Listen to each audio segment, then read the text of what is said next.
everyone, this is Sunniva. And this is Johannes. And you are watching Board Gaming Ramblings. And today we are taking a look at Dragon Eclipse, which is a new game from Awaken Realms. And this is a 1 to 2 player campaign game. Yes, a new game from Awaken Realms.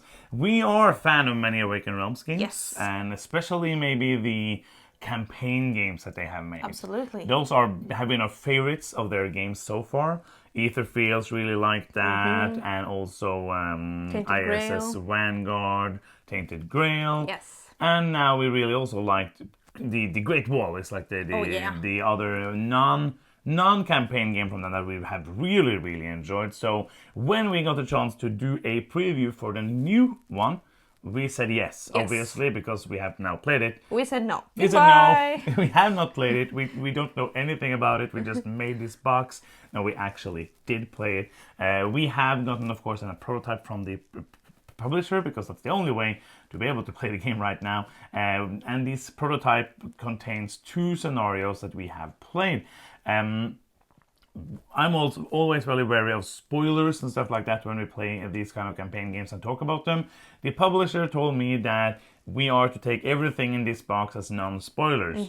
As I said, they don't know how much it will change before the actual game, but we're not going to go into story, we're not going to go into that, we're going to show you some maps, we're going to show you some miniatures, we're going to show you a little bit about how combat works and all of that when we go through the preview. If you haven't seen our previews before, like recently, we are moving towards doing more like a review, more than just like an overview of this is that, so telling you what we like and if this might be a game for you, more than just telling you how it works. Yeah. Because other people are doing that in a better way mostly anyways. We are going to tell you a bit how it works because it is a new game and you haven't seen it before. And so this game is coming to GameFound, I think, on the 19th of September. First off, I want to say, which I really like, Awaken Realms are really good at miniatures. Yeah. They are making really great miniatures. I really love miniatures in their games.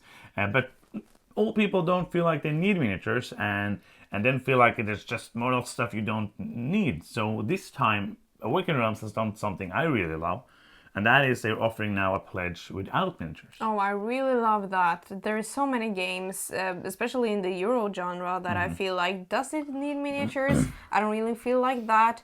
And I love that you now have the option to have a cheaper pledge, save the environment, I don't know, but take the standees instead of miniatures. Yes. And you did not say old people don't want them. You said all people? All people, yes. Yeah, okay, yes. Good. Yeah. The old people, don't want the miniatures. miniatures. And I saw some pictures online. Of course, everything is still just like concepts and stuff. But it looks like they were going to be like acrylic standees, but they look nice, even though they're not miniatures, for a cheaper price. Let's talk a bit about this game. The artwork and components. We can speak a little bit about it, even though we can't speak a lot because it's prototype. I love the artwork in this game. I love the drawings or artwork on the combat cards to the creatures, and I also love how Look at this guy. Yeah, it looks really cute. It's a tiny little thing that's on fire. And I also love how clear the combat map is. This is going to be different in the actual game. Yes. Like I don't know exactly how they're going to do it. It's going to be different of these area maps. It is really clear symbology, which also is really important to me. And there's also these exploration maps with really nice artwork as well. Look like this. It's fantasy theme because it is in a fantasy world. It's not a real world. It's not like real life New York. That's not where the game is set. No, that would be very weird. There's also, of course, cool miniatures in the game. Yes. You're going to see some pictures on them on the screen. As always, they look good, and everything here is, as we always say, prototypes. We don't know how much will change, but the things that we have seen has been looking pretty good. Yes, and if you haven't seen anything from Awaken Realms before, they have very good productions. Yes. I have no doubt about that. Production. Yes, the game can be played 1 and 2 players. This prototype only has the solo mode, so we basically played it. Didn't feel that is different than other of these kind of games playing with 2 people, because you just take to do the choices together. We don't know anything about how the 2-player version of the game is going to be, so we cannot talk about that at all. So, but as in many games like this, there's no reason you can't play the solo mode with 2 people. No. Because most of the game is reading and doing some choices in combat, doing some choices together, and that is very easy to do together and just pretend that you are one person. Yes. The game is not telling you you cannot play this with more than one person, it will go into fire. Yeah, and the sessions has taken us 2 to 2.5 hours. Yeah. So 2 hours for the first and 2.5 hours for the second, because yes. it would only been 2. And that's a nice playtime, I think. Yeah, first off, let's talk about this, because Awaken Realms, when we played Aetherfields, it was a bit of a learning curve. Oh, yeah. Took a few games to understand what Yes. was going on, to understand anything, or have anything work. Yeah. 10th Grail wasn't that bad, but also like it was harder to get into. It's a lot. And also Isis Vanguard, it's the smoothest one of them so yeah. far, but still has a lot of rules, a lot of things to remember, a lot of things that happening. This game, not so much. Oh yeah, this is by far the easiest Awaken Realms game to learn and get into. There's not that many complicated rules. There is fairly like easy to just jump in and get the hang of the game. Yeah.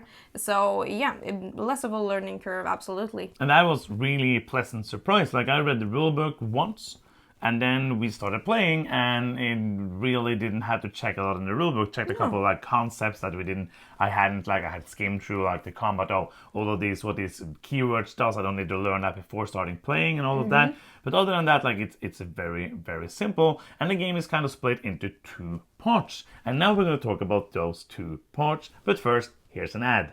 The game is split into 2 parts. The first one is the adventure part, where you're gonna read this journal. You're gonna start at the beginning, reading scripts, reading it, choosing what's gonna happen, go to another script. So basically a pretty straightforward choose your own adventure. Yes. Throughout it, you're going to do some tests that we're going to talk about how it works. You're going to be exploring this adventure map that we showed you earlier.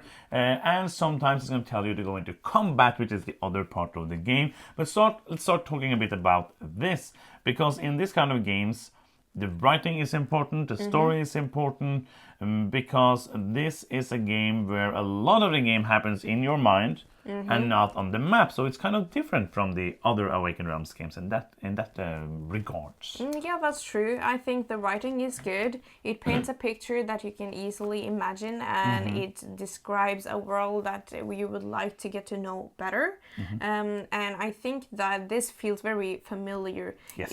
This feels like a lot of story games that we have played before, but I think it works very good. Yeah, no, like it's why make it new? Like, why this works? So why do it in a completely new thing? One thing I thought about, because I'm usually reading, and one thing I thought about which I really liked is that there's not usually very long stretches of reading. Yes. So it's not like, now I'm going to read for 7 minutes and then we get to do a choice.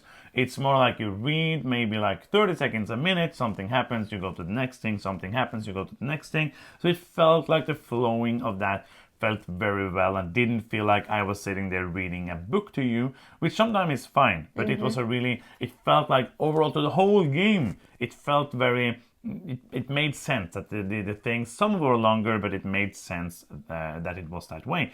2 things. The one thing is the tests, because that's pretty cool. Most games like this has tests. How does this work? This is a very simple push your luck. It basically means that you're drawing.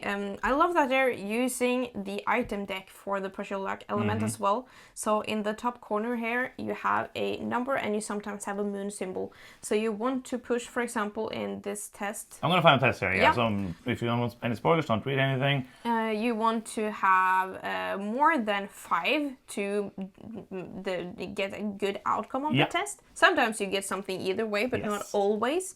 And if you get to 8 or more in this setting, you will bust the test, basically. So you will draw cards from here. So I got 3. I will push a little more. Now I get 5. So we want 6 or 7 in this case. Okay, and we got 8. So we busted. Yeah. And I like that it's kind of I felt like in the tests that were important to the story, you would probably progress anyways, but you would progress in a worse way. So it wasn't like the story would be like, you lost. But in other cases where you're like looking for something that might not be important to the story, it could just be like, oh, you didn't find it. And I really like it because, as we said, everything here is quick and snappy. And just it's no rolling of dice. There's no like, oh, I'm playing this card and this card. It is that you're flipping a card, and then you choose if you flip another card, and you choose if you flip very another. aggressively. Aggressive flipping. It's important to be like, "Rah!" And that's the test. And I never seen it done in that way before. Really like that. Yeah, and you also can have items or abilities that like it can add or subtract numbers, can make it so that you don't bust, for example. So ways to manipulate the test as well, which I enjoy. The other thing that can happen is that you are asked to open an adventure map. Looks like this. Or other maps, and it's not always this one, and you get them to explore this place. How does that work? Yeah, you have some limited time. You don't know always how much time you get to spend in one place. Yeah. And you collectively as a group decide to, for example, go here to the building that we can assume by the book on the roof is some kind of a library. Yes, maybe. And when you read then the 35, you can see what happens there, and if it really is a library. Yes. Yeah. Or maybe it's Mystery. a house. I don't know what that was. But yeah, so basically it's kind of the same as just like doing the choices. It could have been just like, go to the library, go there. But the visual thing adds to the game. Yeah. And also there can be hidden numbers, like an unlock game where you can find other things. And also it's easier to... For most people, like if you played like the oldest Choose Your Own Adventure books where you had to read all the choices, here is like, oh, that looks interesting, we can go there. Yes. Instead of, there is a person standing in the alley, he has a knife in his hand, talk to him or run away. Like that's, I would probably run away in that regards. But yeah, so that is basically the adventure part of the game. You are going to continue doing that until you either end the scenario, or most of the time you're going to get into one or more combats. Yeah. So next up we're going to talk a bit about how combat works in this game. You start each combat by setting up the combat area. So up here we have the creature that we will be fighting, and that is the wind creature in this example. Yes. And this is our creature, the Emberling. And if you have more creature, you can choose which ones that are going to the combat. Yeah, and you can have 2 creatures with you on each adventure, so you only have 2 to choose from. And you set up the combat cards for your creature here, and you place these creatures in the starting position. On your turn, you're going to choose one of these combat cards and take the resources up here, and you can also do the action that it says on the card. And you can also spend these resources to do other basic or special abilities. And on the enemy's turn is going to have a symbol here that dictates what move they're going to do. So you can see there are 3 symbols for the actions to the enemy creature, and they are set up here. So you always on your turn know what the enemy is going to do on their turn, which is really nice. Sometimes the enemy does a special ability as well, and you can see that when you deal cards to this marker right here that it's going to trigger. So it's very simple to see what is going to happen in the combat. I really like this combat because it is short and sweet. As you said, like you basically explained every single rule to combat, almost every single rule to combat basically, and that's it. It's very...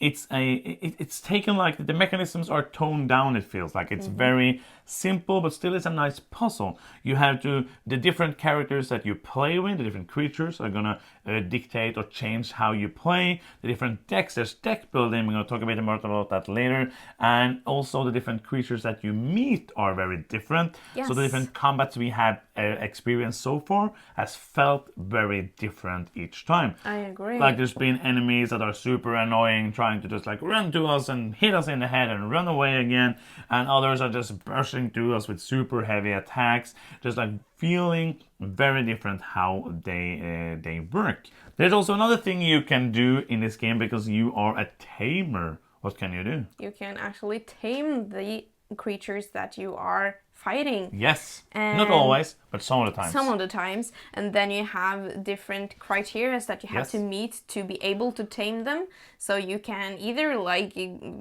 fight them to their health is down to 0. You can try to tame them, which sets up for a different puzzle. You have to play do a little bit of different things to actually get to tame them. It kind of feels like a optional side quest style, because you have these things you got to do, and you have to do them in order. So you have to like do this one thing first, and then this, and then this, and then you tame the creature. And when you tame a creature, you're going to be able to then play with that creature later, which is pretty cool. So it's kind of, you have to choose between doing this fight that may be a little bit harder, to be able to then get that creature into your binder, and you can be able to play with it later, or you can just, as you said, beat it down. I really like that. So all in all, I think the combat is very fast and easy. Yeah, very streamlined, so and I like that it is not the random. I really like that you know what cards that you have. You can plan a few turns ahead and be like, oh no, now we reveal this action. That was the worst one. So there is luck involved, but it is like output luck, not input luck. Yeah, randomness. Yes. It's not like rolling dice and seeing what happens, all of that. One thing, like let's talk about the deck building part of the game, because in the beginning each of these creatures are gonna have a 10-card deck, and then as you go on, you're gonna unlock these cards, and you're gonna then be able to start at the start of adventure to build a new deck. I've never been like, when I played Magic the Gathering, I never been like huge into deck building. I usually only played limited with drafting and stuff, and just built a deck here and there, boom, and never like did deck construction with the cards I had, trying to find combos and stuff like that. So far in this game, the amount of cards you have isn't like super overload. Like it's not like, oh, here you have 700 cards, there you go, make a deck.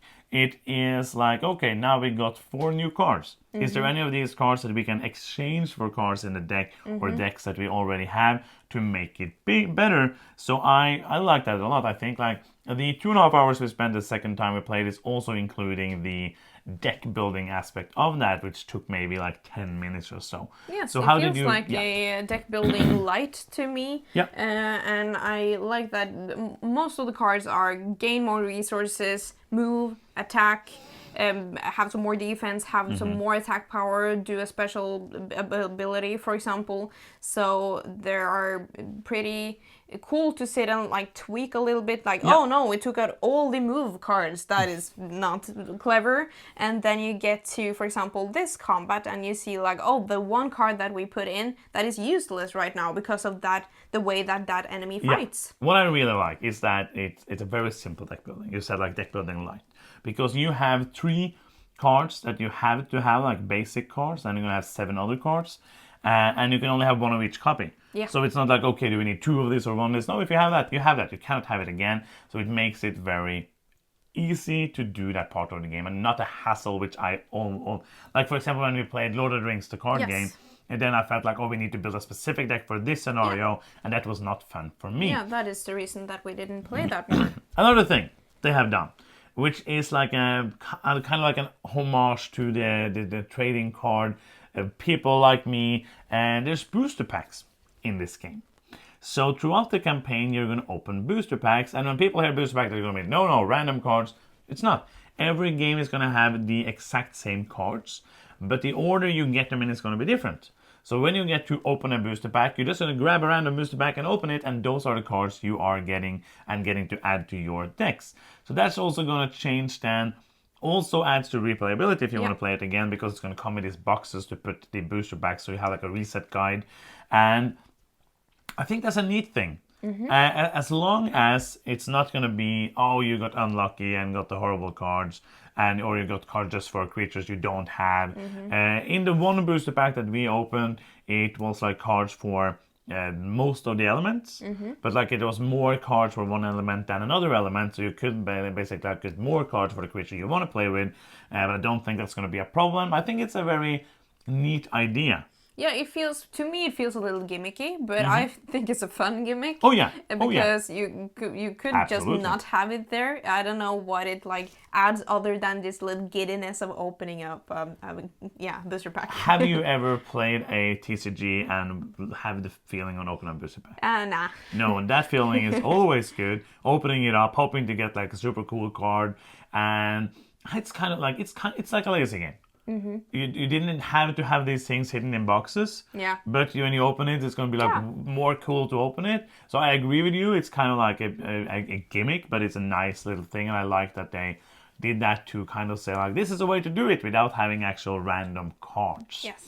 One thing that's kind of hard not to say anything about is that, and I've seen people saying like this is Awaken Realms Pokemon game, because you are a tamer, you're going around with creatures that are your companions, you are taming other creatures, you're even putting the creatures that you meet into a Pokédex, into this binder of creatures, so you can and see if you tame you them, have met. and if you tame them, there's going to be more cards like telling you that you actually have the card that you can play with that creature, and so it's obviously inspired. Like I'm guessing the designer grew up playing Pokemon. Yeah. Because it gives that, but it has so far more of a darker theme than Pokemon. Yeah, I really love Pokemon though, and I think that's really fun, and I love this spin on it. I'm not saying that this is Pokemon because it's absolutely it's not. not. No, there's no Team Rocket, for example. No, but so I would see like if you had the designer of Pokemon, I don't know, you could also make a game that made sense in this kind of way. I love that the story seems to take another direction than just going to a stadium and being the world champion, the very best. So I'm very excited to see how this story unfolds. It's definitely not for children. It seems like so far no worries. Yeah, no. So, but it seems like going on a little more darker path than that. Yes, but so far it's not like Ether Fields or Tainted Grail No, dark. that's true. Yeah. It's not like gritty and dark world. I see everything is more colorful and stuff like that. We have only played a little bit, but as I said, it seems like it's going a bit to the dark side, not like Star Wars. And I think that's like all the things. If you have any questions that we could answer, let us know in the comments, of course. But who do you think this is for? I think this is if you like solo gaming and if you are two players, I think this is a great game if you want a lighter campaign experience. We loved role player adventures, for example, and this feels in the same genre of it is rules, but they are simple. It is a puzzle, but it's interesting. It is choices, but there are not like a book to read between the things that you do. So I think if this sounds good, it would be a great 1 or 2 player experience. It's a very story heavy game with the combat part, but like there is the combat part and then there's story. And that is like, there's some tests, of course, on that, but it's story-driven game. It's very different from the other Awaken Realms games because it's not moving around on a map, exploring that way. It's more exploring in your mind. I always like that. I enjoy doing that. So for me, it's a game that I'm like, the 2 scenarios we played, I would have liked to have more scenarios in this box because I wanted to play more. And I'm gonna be excited to play the game when the final results come out. So if any of this made it sound interesting to you, you can check it out on GameFound. I'm going to post a link in the description. If it didn't sound interesting to you, then there's a lot of other games you can back or play on yourselves. There's so many games to play. And that's the end of this little preview of Dragon Eclipse. We hope you enjoyed it. If you are still here and you're watching us saying the last things, then you can help us out in a big way by giving us a victory point. Yes, and we get victory points when you click that subscribe button down there. You can also click the bell to get notifications every time we post a new video. And that's the end of this video. Thank you so much for watching. I'm Johannes. I'm Sunniva. And you've been watching Board Gaming Ramblings, and bye-bye.